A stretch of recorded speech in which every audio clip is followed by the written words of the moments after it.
One sentence summary: a spy must stop backwards in time crimes. Could you beat the villain? Kenneth Branagh plays Andrei Sator. He's a Russian oligarch who gets help from the future.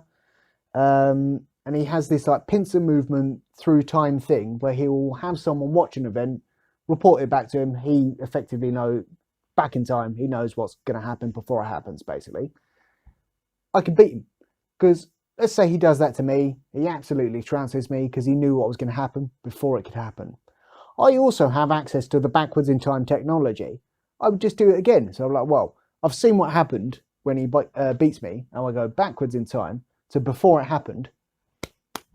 I know that he knows what's going to happen, but now I know what's going to happen as well. There you go. Also, he's got like a Fitbit that's linked to a bomb that's going to wipe out the future or some such nonsense. And everyone's like, oh no, don't kill him because the future will end. Just take the Fitbit off him, put it on you. Surely it's going to work. Anyway, how would you improve this film? If you're going to torture someone, why would you do it outside by some train tracks? Do it inside so no one can like accidentally stumble upon you. The first half of the film feels rushed. We jump from place to place and the dialogue is all like shot at you 1,000 miles an hour. And oddly enough, like things slow down when the backwards in time stuff starts happening. And my solution would be to cut out the character Priya, the arms trafficker, and use the time that you don't spend with her to develop the whole kind of art heist stuff, and then you can move straight into your backwards in time things. They do the layer cake thing of not naming the protagonist, which is fine, you know, if that's what you want to do. It's a nice stylistic choice. But if you have him refer to himself as the protagonist in the film, it feels a bit to me like they haven't decided what the character's name is going to be in the script, so they've just called him the protagonist and then somehow accidentally not chosen a name, and that's what it ended up in the film. Is it just me, or was it obvious that the protagonist was fighting himself in the Freeport when one of them was backwards in time, one of them was normal time? It just felt very obvious. Also, why would the backwards in time version of him, so the older version, go anywhere near that gun and potentially fire it at his younger self? Because that just seems dangerous. Anyways, also, side note, what was with that odd crab walk thing when he did on the floor mid-fight? I thought, oh, because we're going to see this later in the film from the backwards in time guy's perspective, it will make more sense. It didn't. It still looked weird.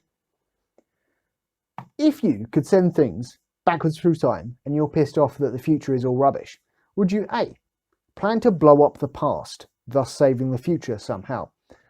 Or B, help the people in the past fix what is broken? Because if it were me, I wouldn't try and blow up the past because that seems bollocks. I would just like, hey, you got to recycle because the world is dead and you guys suck. It's your fault. Anyways, Elizabeth Debicki, actor lady, she plays Kat, Kenneth Branagh's estranged wife. Kenneth Branagh's character, not Kenneth Branagh the man, the actor. Anyway, she basically plays the same role she did in The Night Manager. It's pretty good. She's just the sad wife of a rich bastard, basically. You've got to stop giving her a gun every 5 minutes. She obviously can't be trusted. It would have been a perfectly good film, in my opinion, without all the inverted backwards time bollocks. That kind of added on top of the spy stuff. And the two didn't really mesh for me. Yeah, there you go.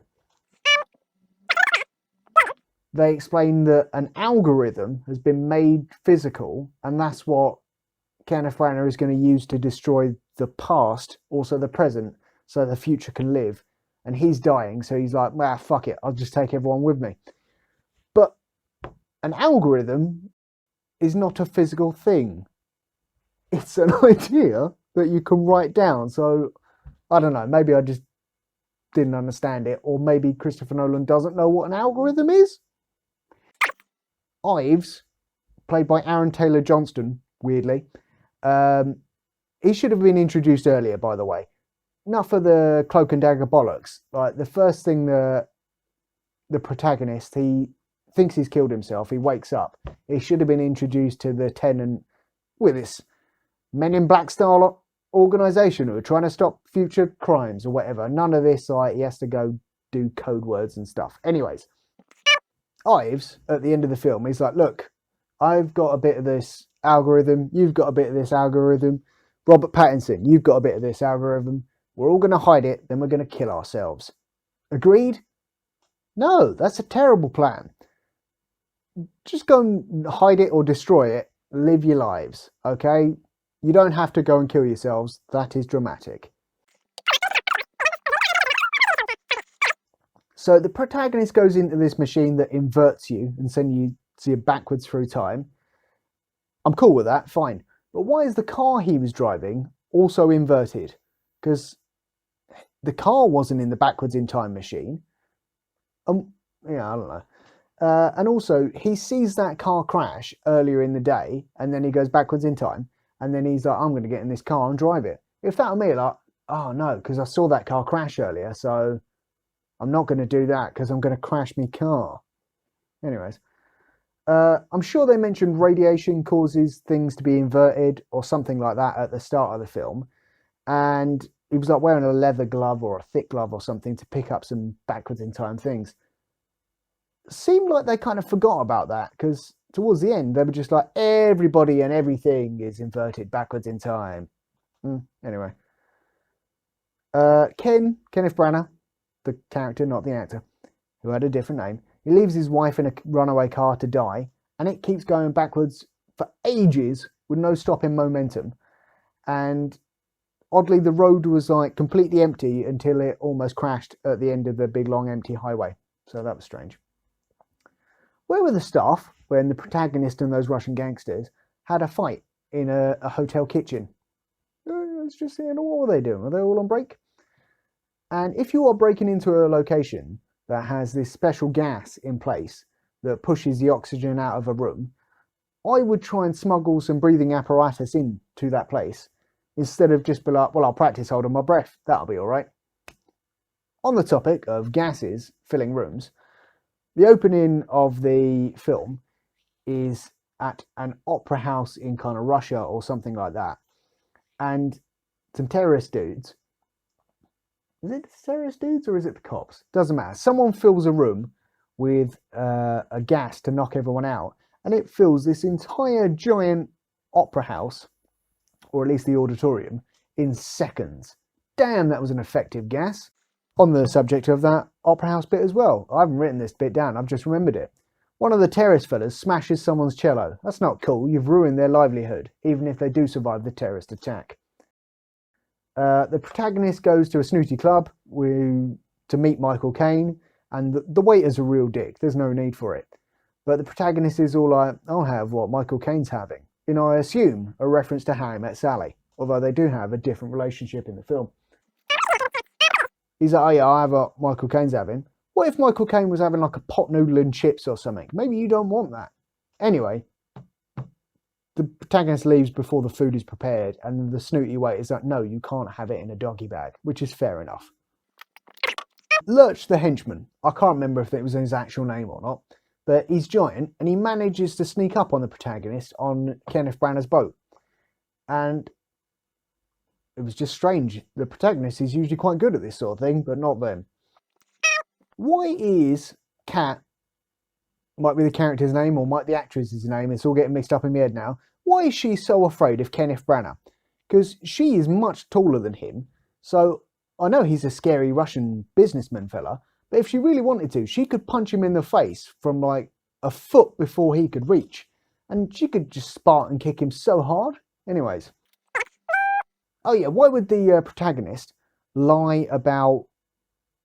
He elicits Kat's help by saying, look, I'm going to destroy this painting which your husband's using to blackmail you. And then he doesn't destroy the painting. She's like, how's the painting destroying? He's like, really good. Yep, destroyed it. And then like 20 minutes later, it's like, you didn't destroy the painting, did you? No. Why would you lie about it? Like, so look, I didn't destroy the painting, but I've got a new plan that's really going to help you out. Side note, Kenneth Branagh's all upset with his wife Kat because he bought a painting that she authenticated because she's an art expert, and then turns out it's a fake. If she's the art expert, who worked out it was a fucking fake? Because it fooled her. I don't know.